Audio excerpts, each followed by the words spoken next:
Hi అండి. అందరూ ఎలా ఉన్నారు? బ్యాక్ పార్ట్ స్టిచ్చింగ్ చేస్తున్నాననమాట. బ్యాక్ పార్ట్ ఇలా డాట్లు పెట్టిన వరకు కరెక్ట్‌గా ఇలా మడత పెట్టి గీసుకొని, తర్వాత క్లాత్ సర్దుకొని నీట్‌గా ఇలా స్టిచ్ వేయాలనమాట.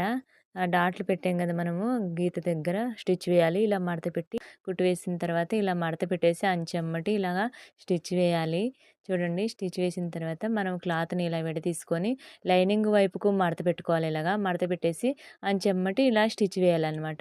స్టిచ్ వేసిన తర్వాత మళ్ళీ కరెక్ట్‌గా ఇలా తీసుకొని లైనింగ్ నీట్‌గా ఇలా అంచెమ్మటి పాదం ఖర్చు స్టిచ్చింగ్ వేయాలి.